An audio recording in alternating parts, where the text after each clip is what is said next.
jujur tersentuh oleh salah satu tokoh. Boleh sebut nama? Yang beliau sekarang sudah tidak asing lagi di masyarakat Indonesia khususnya. Yaitu Gus Bahak. Kakeknya dari Mbah Manap ini, beliau guru dari Mbah Ihsan Jampes. Punya agama Islam. Di dunia ini banyak agama. Ya terus Allah itu apa agamanya?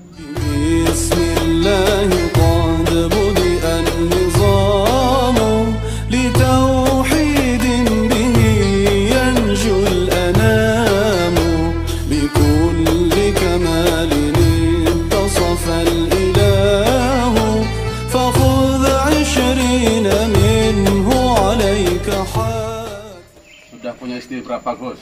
Alhamdulillah masih satu. Saya perkenalkan dulu, Kiai Haji Fudail Alwi Ibn Kiai Haji Musfik Ma'mun Al-Karawi. Nah, tokoh kita yang satu ini, saya menggambarkan sedikit. Komunitasnya banyak ini. Mulai dari komunitas motor ya. Ya. Komunitas apa lagi? Komunitas Sholawat. Terus ada juga komunitas di bagian helmet. Apa itu helmet itu? Helmet itu komunitas pemuda yang terdiri dari komunitas helm. Oh, helm Ya. Ada di merek tertentu? Oh tidak. Tujuannya nggak ada lagi, cuman apa ya Mas? Untuk silaturahim. Komunitas janda ada nggak?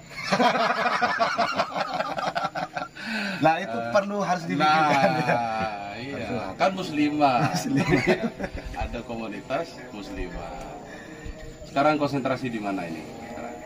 Untuk sekarang masih konsentrasi di ya pemuda-pemuda yang mereka membutuhkan pergaulan yang lebih lah.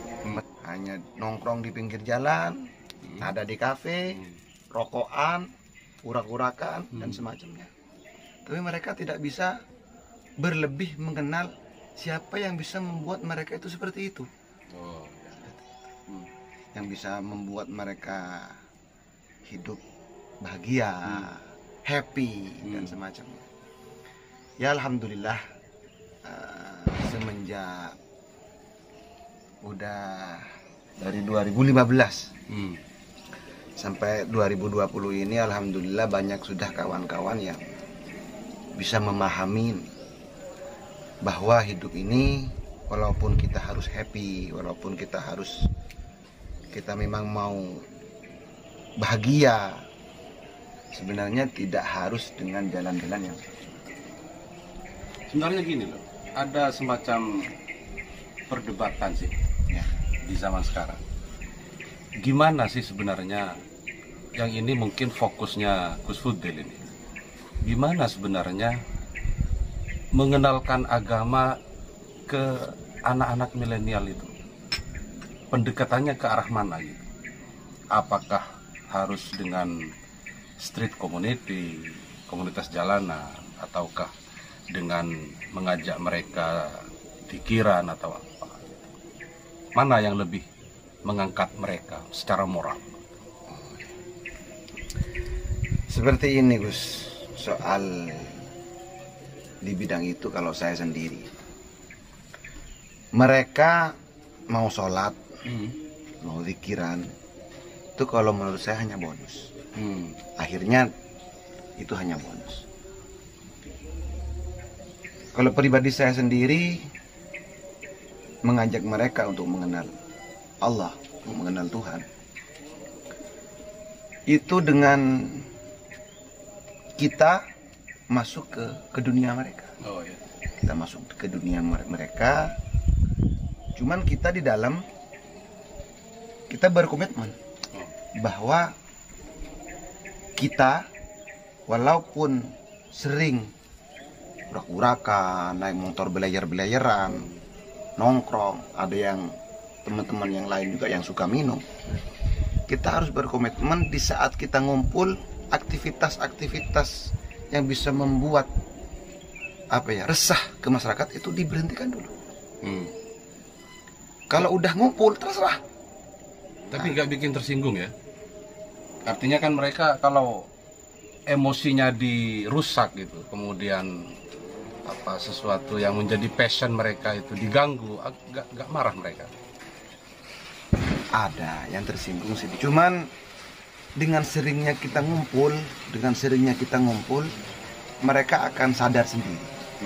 Mereka akan paham sendiri akan betapa indahnya hidup tanpa meresahkan orang lain. Oh, gitu. Lebih kepada penyadaran gitu.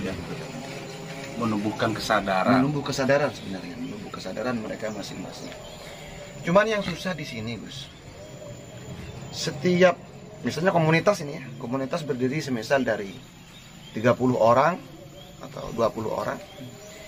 Ini kan menyentuhnya tidak dengan satu komunitas. Kita harus terjun ke komunitas itu, kita nyamperin, menyadarkan satu-satu orang dari 30 orang ya. Jadi nggak langsung dikumpulkan jadi satu. Model kepengajian tuh enggak ya? Oh tidak ya, tidak. Jadi tetap kita berkumpul 30 orang, cuman kita harus punya siapa ini yang mau dibidik. Gitu. Siapa yang mau dibidik? Diambil yang paling berpengaruh di komunitas itu. Seperti itu. Apa yang paling menjadi kendala? Contoh, ada yang mengganggu perjalanan panjenengan ketika membangun komunitas, atau yang kisah paling menyedihkan ketika panjenengan bersama mereka itu? Kalau menurut saya yang paling merepotkan, yang paling menyedihkan itu sebenarnya banyak hal sih. Cuman yang paling menyedihkan di saat ya rata-rata sih seperti ini. Setelah saya alamin, yang jadi kendala itu bukan dari luar tuh. Ya, orang dalam sendiri. Orang di saat kita membangun komunitas, apalagi Madura ini kan, Madura itu sistemnya seperti ini. Di saat ada komunitas baru, pemuda-pemuda itu mudah tergiur. Ya, mudah tergiur. Saat mudah tergiur, mayoritas kalau ada komunitas baru pasti banyak. Oh gitu. Ya, organisasinya pasti banyak. Nah di situ nanti mereka itu biasa membanding-bandingkan komunitas A dan komunitas B. Oh. Ya, namanya komunitas ya semua nggak pasti sesuai dengan yang kita harapkan. Pasti orang kita manusia, pasti ada salahnya juga, ada ketidaksesuaiannya juga. Apalagi dengan orang lain. Nah terkadang ini seperti ini, di saat udah komunitas berdiri, kita sudah akarnya sudah jelas, tujuannya sudah jelas. Terkadang di dalamnya ini ada aja satu organisasi, satu orang dalam organisasi itu yang menghasut. Contohnya mereka seolah-olah gabung keluar. Lah di luar ini yang bahaya. Di saat mereka keluar ini yang bahaya. Jadi fokusnya kalau udah terjadi seperti ini, kami saya khususnya sebagai apa ya, mau dibilang ketua ya nggak pantas ya. Pengayom lah ya. Kalau pengayom juga belum lah. Tertawa yang cantik-cantik. Kalau pengayom belum lah. Saya itu apa ya, menamakan saya itu hanya sebatas kalau di media itu alat seperti ini aja. Oh ya, penyampai. Jadi penyampai saja, alat penyampai saja. Jadi saya itu berusaha yang masih ada di dalam tetap kokoh dan tidak gampang mudah mengambil omongan-omongan jelek yang dari luar, yang sudah dibuat oleh anggota kami yang sudah keluar. Tapi setelah lama berjalannya komunitas yang saya jalanin, itu solusinya ada, Gus. Untuk tetap komunitas itu tetap berdiri baik. Jadi kita tetap harus mempunyai pendekatan baik kepada kepada orang-orang, teman-teman, sahabat-sahabat kita yang mereka vakum dari komunitas itu. Jadi harus tetap ada acara reuni khususnya. Oke, saya potong sebentar. Kan Gus Fudil ini latar belakangnya di pondok pesantren ya, terutama di Karai. Di Karai itu kan ya, mohon maaf, kiai-kiai kan kebanyakan ada di dalam. Itu gimana ceritanya kok panjenengan ini bisa keluar gitu? Secara sosial ya, kiai itu kan punya posisi yang sifatnya Sensitif. ya, bukan, artinya kiai itu kan image-nya wibawa, kemudian dia punya pengaruh yang disegani. Nah, menghilangkan itu semua, membaur dengan anak-anak yang mungkin usianya di bawah panjenengan, kemudian mereka juga minim Pengetahuan lah. ya, pengetahuan Agama. berbasis pesantren Berbasis minimal pesantren, ya. ya, berbasis pesantren lah minimal. Itu gimana itu kan bersentuhan dengan ego kan. Ya, itu yang susah. Jadi Gus Khilafiyah itu susah. Khalif tuh orang ya. Kalau pengen diketahui ya Khalif gitu. Awalnya seperti ini, Gus. Saya menikah itu di tahun 2012 akhir. Alhamdulillah, akad pernikahan saya itu memang sakral. Saya menikah 2012, tahun 2012, bulan 12, tanggal 12, Serba jam 12. 12 malam juga. Ini juga sakral. Menitnya ada ke-12 atau detik yang ke-12 gitu. Kobil tuhnya di 12 kali berarti. 12 kubil tuh. Banyak istrinya. Akhirnya gimana setelah pernikahan? Setelah saya pernikahan, saya pulang ke rumah. Saya membangun keluarga saya. Saya masih normal, Gus. Maksudnya untuk kalangan para kiai, para gus-gus yang ada di lembaga pesantren. Itu masih kalangan normal. Ya, normatif Ya, lurus gitu ya. ya seperti itulah kira-kira. Pagi mengajar santri gitu, malam juga mengajar. Kita nggak keluar. Kalau keluar kita ya kan lumrahnya gus-gus yang lain kalau keluar bawa bodyguard lah istilahnya. mungkin mereka itu takut ada yang nimba atau sekarang teroris banyak. mohon maaf hanya bercanda. Saya awal mulanya sebenarnya jujur tersentuh oleh salah satu tokoh. Boleh sebut nama? Yang beliau sekarang sudah tidak asing lagi di masyarakat Indonesia khususnya. Ya, itu Gus Bahar. Oh, Gus Bahar. Saya di satu waktu melihat satu YouTube beliau, satu YouTube yang meliput beliau itu ke Alfamart dengan putranya sendiri. Beliau itu siapa? Ya, sederhana sih orangnya. Ya. Dia orang alim, tokoh yang luar biasa. Kok beliau itu seperti itu? Ya. Dan juga kebetulan semenjak saya melihat itu, kesadaran saya mungkin sama Allah diberikan diberikan. Saya sadar juga sama guru-guru saya juga yang ada di Kediri. Beliau itu memang ke pasar sendiri, belanja sendiri, Gus. Oleh karena itu saya berkomitmen seperti ini. Apakah saya ada di posisi yang seperti ini itu udah yang lebih benar? Seperti itu. Cobalah sekali-kali saya coba aja dulu, Gus, pertamanya. Kira-kira saudara-saudara yang lain menanggapi positif atau tidak. Ya, saya berjalan sendiri.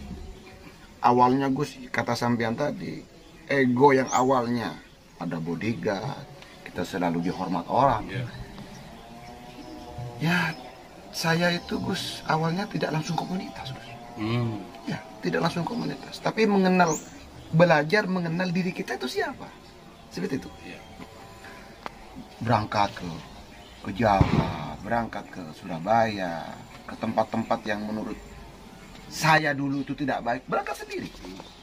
Berangkat sendiri, kita pelajari sendiri apa baiknya, apa sisi tidak baik. Setelah diri ini bisa menerima kenyataan hidup itu seperti apa, kenyataan realnya di lapangan itu seperti apa, disitulah sekitar tahun 2015, dari tahun 2012, 13 lah ya, 13 awal, 14, 15, jadi 3 tahun proses pengenalan diri saya ke lapangan. Pengenalan diri untuk kita sendiri, ya. Untuk ego kita sendiri. Lapangan kan hanya media ya? Iya, hanya media. Saya dengar Gus Fudel ini santrinya Mbah Manap.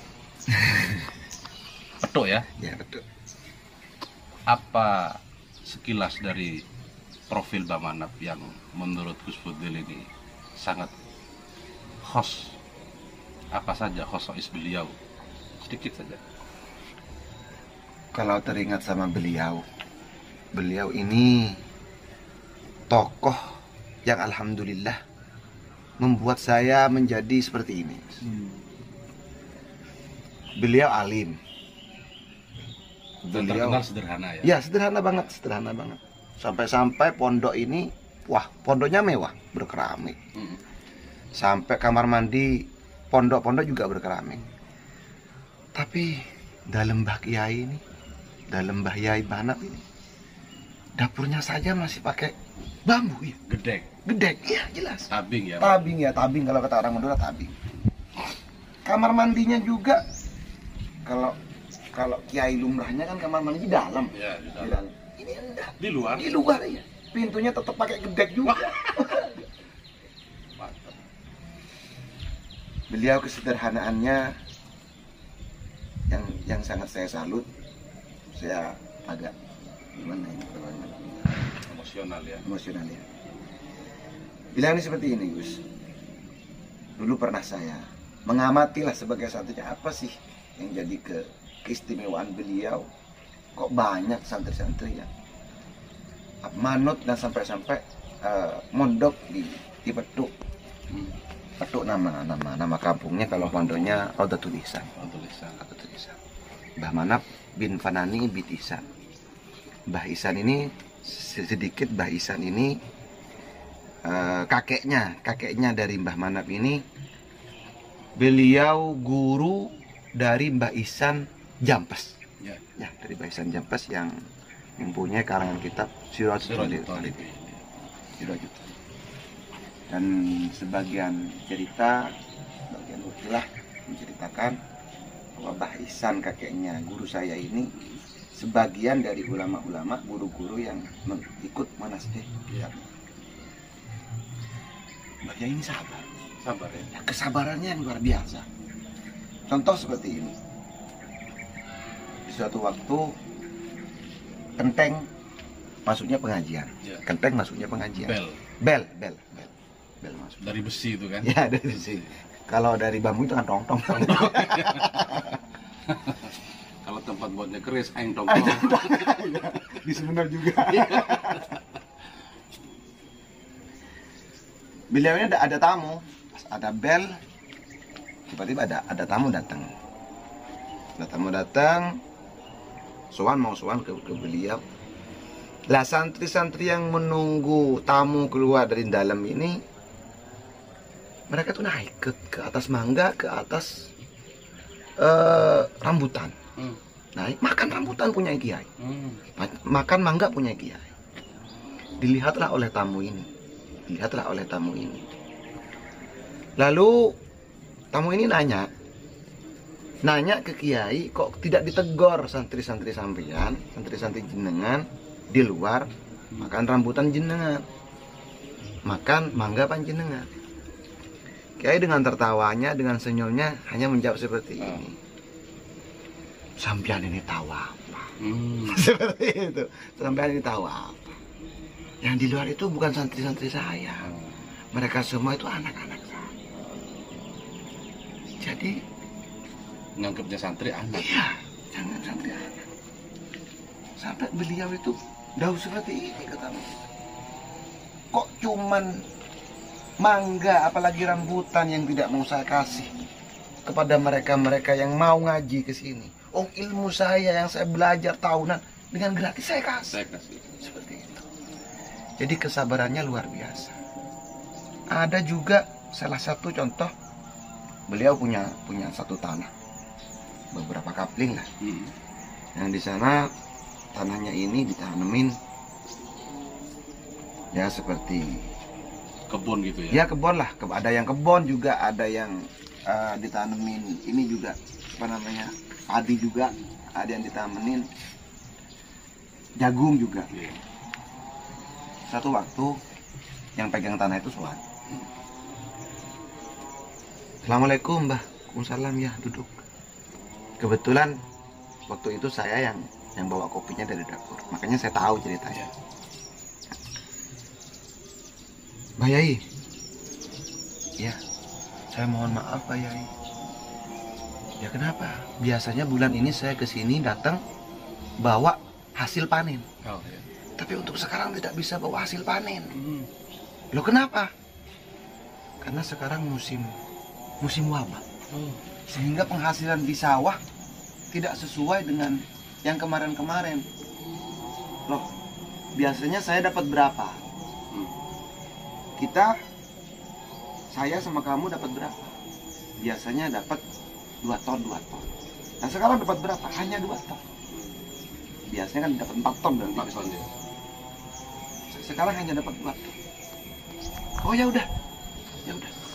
Yang 2 ton itu bagian sambian, terus yang 2 ton yang hilang yang dimakan sama wabah itu bagian saya. Masya Allah. Oke dulu Gus. Oke. Kalau cerita kaum solihin ini pening kepala. Aduh. Ini masuk ke tema kita sekarang. Karena kita kan bincang-bincang tentang agama, tantangan agama Islam khususnya di era milenial atau digitalisasi kita sekarang. Seperti kita ketahui kan sekarang sudah masuk era 4.0.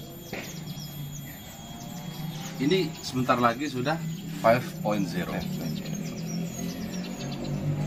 Kemarin itu presiden kita menyampaikan bahwa pernah diundang yang punya Facebook tuh kan, diajak main tenis virtual pakai semacam kacamata gitu, namanya aplikasinya Metaverse. Makanya sekarang Facebook kan sudah bermigrasi ke Metaverse. Ini saya pahami Metaverse itu semacam kondisi di mana kita hidup di 2 alam, alam nyata dengan alam maya. Di dunia virtual itu kita bisa punya properti, kita punya lahan, bisnis, apapun itu kita masukkan ke sana. Bahkan mungkin istri juga. Berarti sebentar lagi ada akad online. Walaupun virtual. Ini saya kira ya, pinjauan fiktif itu harus ada terobosan. Bagaimana orang menikah secara virtual, nanti di sana sudah punya avatar sendiri, kita punya avatar sendiri. Menikahnya yang avatar ini, yang nyata pada menikah apa enggak gitu. Nah ini kita perlu kita sikapi. Gimana itu menurut? Ya itu setuju saya dengan itu. Kemarin saja Gus, saya punya kawan. Iya.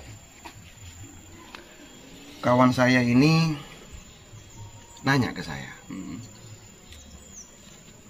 Gus, saya sudah menikah. Oh ya? Ke yang berapa kalinya kata saya? Baru pertama kali. Baru pertama kali. Iya. Nikah sama orang mana? Katanya sama orang Bandung. Ketemu di mana? Ketemu di luar negeri lah. Yeah. Nggak perlu disebut namanya. Ketemu di luar negeri. Mungkin dia jadi TKI atau apa yang ini. Terus yang jadi permasalahan gimana? Setelah saya sekarang pulang ke rumah, Sama siapa? Ya, sama istri. Ya. Pulang ke rumah saya. Tiba-tiba malam-malam itu ada mobil datang ke rumah. Dia gedor-gedor pintu yang sangat luar biasa. Setelah saya keluar, dia ngaku-ngaku suaminya. Loh. Ya kata Gus tadi, ternyata yang perempuan itu udah punya avatar. Oh. Gitu. Jadi, ya kalau jadi seperti ini ya, gimana ya? Memang beban sih ya, memang beban yang untuk. Enggak, mungkin ini apakah perlu ada ijtihad teknologi? Ini kan yang dihadapin kita bukan sekedar transisi peradaban, tapi peradaban baru. Ya, sih. Saya juga dulu pernah bilang, Gus, sama temen itu.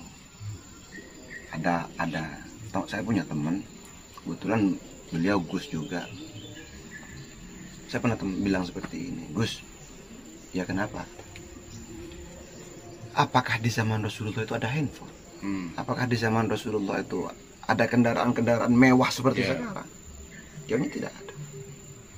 Terus kita yang hidup di zaman sekarang yang sudah serba mudah menurut saya, cara menyikapi keadaan yang seperti itu gimana? Ya saya sendiri ikut prihatin sih Gus ya, ikut prihatin teman-teman yang di luar itu, yang mungkin mereka merasa sungkan datang ke tokoh, nanya soal hukum yang sebenarnya gimana. Artinya kan tokohnya harus bisa membuka diri, lebih mudah diakses oleh orang. Karena terkenal itu susah. Terkenal itu susah. Jadi untuk kita bisa terkenal kuncinya satu.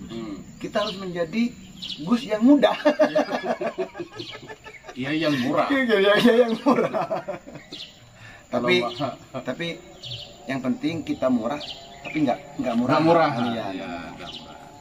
Artinya posisi begini, posisi agama itu ke depan, saya pikir ya akan ada satu titik di mana agama itu, kalau tidak citra yang sekarang ini, kita tahulah sekarang ini citra agama sudah dagang agama, kemana-mana, luar biasa loh. Artinya kalau citra agama itu tidak kita perbaiki dari profil para pemuka agama, maka satu saat di titik tertentu agama akan ditinggalkan. Saya sudah berpikir, walaupun seperti Gus Ba pernah bilang bahwa yang merawat agama itu adalah Allah sendiri. Artinya tidak perlu ada orang-orang bela agama, karena yang punya agama adalah Allah. Iya. Cuman kalau kita tidak bersikap menyikapi keadaan, saya kemarin juga sempat bilang bagaimana tadi ada fikih teknologi, kemudian bagaimana mengenalkan tauhid di era yang serba digital. Betul. Di zaman yang akan datang, anak-anak muda generasi yang akan datang itu, anak-anak yang bahkan belum dilahirkan ke dunia ini, kan orang masih mau menikah ini, yang jomblo belum menikah masih mau punya anak. Lah mereka gimana tuh anak-anaknya nanti dikenalkan dengan tauhid, sementara situasi dunia sudah berubah. Iya, sudah berubah. Saya katakan tadi bukan lagi di transisi peradaban, tapi sudah peralihan peradaban. Nah, saya ini sebagai sesi pertama penutup, saya minta kesimpulan sedikit fikroh panjenengan untuk menjembatani antara dunia lama kita dengan dunia baru itu, yang akan dipersiapkan bagi generasi kita itu. Bagaimana itu? Seperti ini Gus, sebenarnya ini rahasia. Kalau di YouTube bener rahasia. Sebenarnya ini rahasia. Tapi udah nggak apa-apa lah. Kalau maaf ya, ini hanya apa ya? Hanya saran lah. Tolonglah Gus-gus muda yang lain untuk menjembatani semua ini. Ayolah kita terjun ke masyarakat yang sebenarnya. Soalnya maaf ya Gus, banyak gus-gus sekarang itu hanya punya teori Gus. Iya kan? Iya. Hanya punya teori. Dan biasanya hidup di zona nyaman, zona aman dan nyaman. Betul. Jadi ayolah kita terjun. Ini solusinya udah. Kita terjun. cara kita berdakwah di luar tidak harus pakai lisan, Gus. Iya. Sampai ada yang nanya seperti ini, Gus. Maaf ya, sedikit saja. Ada salah satu pemuda yang nanya seperti ini, Mas. Nanya, kita punya agama Islam. Di dunia ini banyak agama. Ya terus Allah itu apa agamanya? Ada yang nanya seperti itu. Ya terus mau dijawab seperti apa kalau seperti itu? Iya. Nah, ayo kita Gus-Gus yang muda-muda, bantulah kaum-kaum milenial ini untuk mereka bisa tahu sebenarnya hukum agama itu seperti apa. Ya, terutama tentang Tuhan, tentang Allah. Ya, tentang Allah jelas. Dasarnya kembali ke sifat 20. Ya, aku second lah. Ya, aqaid yang 50 ditransformasikan ke peradaban baru. Bagaimana memahami, bagaimana memahami wujud kita, aqaid dan seterusnya itu menurut pemahaman orang sekarang. Orang sekarang. Setelah saya survei lapangan, Ya. setelah saya banyak kawan, banyak teman yang saya keluar itu jalan-jalan di kemasyarakatan itu tujuannya satu, cari teman. Ya. Kalau soal mereka mau ikut bersolawat, mereka mau ikut berzikir, itu udah saya anggap bonus lah. Ya. Terjun Bonusnya banyak ya. ya seperti itulah kira-kira. Setelah kita sampai keluar, apa tugas kita?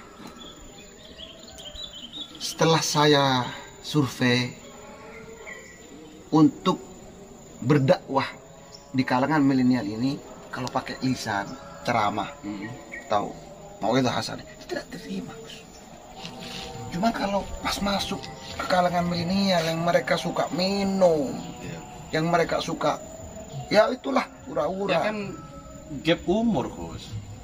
Kan kalau kiai-kiai yang ceramah gitu kan sekarang ada di panggung, itu kan rata-rata umurnya sudah sepuh, ya. Belum. Nah, jadi mereka yang ada di bawah panggung justru kebanyakan seusia dengan penceramahnya kan. Iya. Jadi materi itu nyambung dengan mereka yang seusia. Ya, itu betul itu. Nah, kalau yang tidak seusia, yang rentang umurnya jauh, nah itu kan makanya perlu ada materi baru. paling pas menurut saya. Kita bergaul dengan mereka, kita ikut apa saja yang mereka inginkan. Tapi dengan satu catatan, kita jangan sampai terpengaruh oleh mereka. Gimana cara poin dakwah yang mau sampai ke mereka, kita lakukan sendiri. Contoh gitu ya. Contoh, ya, contoh seperti ini. Waktu sholat, mereka ngumpul-ngumpul nih ya, mereka ngumpul-ngumpul waktu sholat. Kita nggak perlu, ayo sholat. Akan lari mereka, Gus. Oh, mereka itu waktu masih perjalanan proses ya. Iya. Proses. Ayo sholat, lari mereka, Gus. Jadi caranya waktu zuhur pamit ya bentar, kita sholat sendiri. Jangan di hadapan mereka. Oh gitu ya. Ya kalau di hadapan mereka, mereka pasti bilang, wah, Gus sok pamit. Pasti seperti itu udah. Gitu ya. Iya. Di alam pikirannya mereka Iya begitu. pasti itu. Seperti itu tiap hari seperti itu. Setiap waktu mereka penasaran apa sih yang Gus itu kerjakan, apa sih yang dia kerjakan. Dia pasti pengen cari tahu. Wah ternyata beliau tetap sholat, beliau tetap seperti ini. Dengan sendirinya mereka itu ada kesemangatan sendiri, Gus. Ya tergugah sendiri ya. Seperti itu. Saya punya cerita nih. Ceritanya saya kan ini ada tim multimedia kita itu. Itu selama beliau bergaul dengan salah satu Habib di Malang, Habib tuh nggak pernah ngajak sholat, nggak pernah ngajak sholat. Jadi waktu Habib sholat ya sholat. Tapi akhirnya tim kita ini yang ikut beliau ke Malang itu, akhirnya nanya, itu Habib ngapain sih gitu? Sholat. Terus akhirnya tanya, tiba-tiba dia tanya gimana caranya sholat. Terus akhirnya ikut sholat. Sampai Habib tanya, kamu jamaah ya? Mau sholat dengan saya ya gitu? Ya Habib. Jadi ternyata kesadaran itu, kesadaran iman maksudnya, tidak bisa diganggu gugat ya. Hidayah mutlak hanya Allah yang Allah. Jadi ini yang perlu kita garis bawahi, bahwa hidayah petunjuk jangan sampai diakui milik kita, milik gitu kita ya. ya, seperti itu. Kan yang banyak sekarang berperilaku sebagai Tuhan. Sok-sok memberi hidayah. Seperti ini Gus. Kenapa saya berkomitmen seperti itu? Ayo yang muda-muda, Gus-Gus yang muda-muda, kita terjun ke masyarakat. Kasihan lah, mereka kasihan sangat. Cara kita berdakwah tidak perlu kita ribet-ribet ngajak mereka, cukup kita menyontohkan ke mereka kalau kita tetap beragama. Walaupun kita mau seperti apa, kita tetap patuh sholat, ya puasa pastinya dan seperti itu. Nah ini saya tanya, kalau pas bulan puasa ada riding bareng sama anak motor, pas tiba-tiba mereka ada yang ngajak buka siang-siang, gimana? Wah, ini juga rahasia. Banyak rahasia aja. Ya soalnya seperti ini Gus, soalnya ya mungkin kalau sesuai dengan fikih, sesuai dengan syariat Islam, kita harus melakukan kan? Ya. Nahi mungkar gitu. Nahi mungkar kan ya. Cuman tujuan sekarang ini kita untuk memberi jalan mudah, katanya Gus Bah. Islam itu mudah. Ya. Yang kamunya aja yang repot.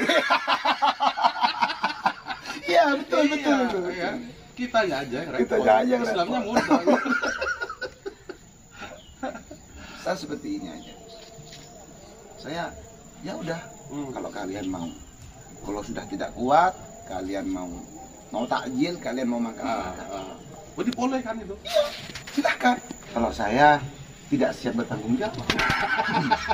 Makanya saya tidak mau membatalkan puasa ini. Kadang yang seperti itu. Tapi kan gini, ada orang kadang agamanya itu, cara mempertahankan syariat agamanya itu dalam tanda kutip ya, ekstrim. Kadang nggak tahu medan juga itu. Di tengah jalan ngempar senjata sholat. Ya itu Gus. Nah gimana? Siar sekarang itu saya tidak paham. Ya mungkin itu kita terjun ke lapangan, cuman kita tidak tahu di lapangan itu butuhnya seperti apa. Tidak bisa mengkondisikan. Oleh karena itu, yang ada di dalam pesantren kita bawa keluar. Iya. Jadi tolak sama masyarakat. Iya. Ditolak sama kalangan. Tapi kan nggak semua pesantren kok. Oh ya tidak. Maksudnya adalah sebagian. Iya. Juga ada orang ngajak-ngajak sholawat. Ya ini bukan membahas haram halalnya. Maaf ya. Maaf kalau yang merasa tersinggung. Sholawat itu prosesnya, tujuannya kalau bahasa kasarnya mengundang Rasulullah. Oh iya. Ya, mengundang Rasulullah hadir gitu. Rasulullah hadir. Banyak yang cara mengundang beliau itu tidak tepat. Oh, gitu ya. Dulu kembali ke dawuhnya guru saya Mbah Yai Manap Kediri. Beliau dawuh seperti ini. Le, menjeloknya tuh. Jawa. Ya Jawa. Le. Nggih, Mbah. Hati-hati yo, Le. Sisuk iki akan banyak umat-umat Muhammad di zaman akhir yang mereka itu semua ingin mengundang kedatangan Nabi Muhammad. Cuman mengundang Nabi Muhammad itu ada dua kejadian. Ada dua situasi ya. Situasi pertama yang benar, situasi yang kedua yang salah. Kok bisa seperti itu, Mbak? Iya, ada yang mengundang Rasulullah mendapatkan syafaat, mendapatkan rahmat, mendapatkan barokah beliau. Ada juga yang mengundang beliau itu malah sama beliau itu dimarahin. Oh, gitu ya? Iya. Loh, kok bisa seperti itu? Mbah, kok bisa seperti itu, Mbah? Mengundang gotop gitu. Ya, mengundang gotop, kok bisa seperti itu? Gusti Nabi Muhammad itu tidak pilih kasih. Bisa diundang umatnya, siapapun umatnya tetap didatangi. Cuma cara mengundangnya ada yang salah. Gimana tuh versi beliau cara mengundang yang benar? Ya kita baca burda, ya kita baca sholawat, baca berjanji yang benar sesuai aturan-aturan Islam. Nggak dicampur-campur gitu. Yang tidak dicampur-campur. Kita ya kalau kiam serakalan pakai banjarian, ya banjarian wes banjarian. Kadang kan yang zaman sekarang tuh benar berjarian pakai hadrah, apalagi maduran. Tapi ada yang disawer. Oh, disawer? Iya, di YouTube udah disawer. Ada yang nadanya yang. Tapi di Timur Tengah, Gus, bukan sholawatan aja yang disawer. Orang baca qiraat Quran disawer di Pakistan itu. Masya Allah. Iya. Oh, jadi orang sawer, saya pikir begini. Ini yang punya tradisi saweran siapa sih? Orang Indonesia. Nah, ya itu. Iya kan? Iya. Orang di Pakistan orang baca Quran disawer itu. Kalau sawerannya mungkin mereka ingin memberi poin baik. Oh iya. Tapi goyangannya ini. Oh iya. Goyangannya. Jogetnya ini yang bikin saya tidak apa ya? Tidak enak lah di hati. Masa ngundang Rasulullah? Diibaratkan seperti ini oleh guru saya. Semisal kamu diundang orang di acara resepsi pernikahan. Acaranya di sana banyak para ulama, banyak para kiai, banyak para habaib. Setelah beliau datang, sound system seharusnya kan disetelin nasi, qiraah, setidaknya lagu-lagu Arab yang pantas dengan momen waktu itu. Coba kita setel dangdut, kita setel rock pop, kira-kira beliau marah tidak? Karena tidak sopan. Ya, artinya kan lebih menitik beratkan ke adab ya. Ke adab, bukan masalah halal haram ya, bukan masalah halal haram. Kita ngopi dulu.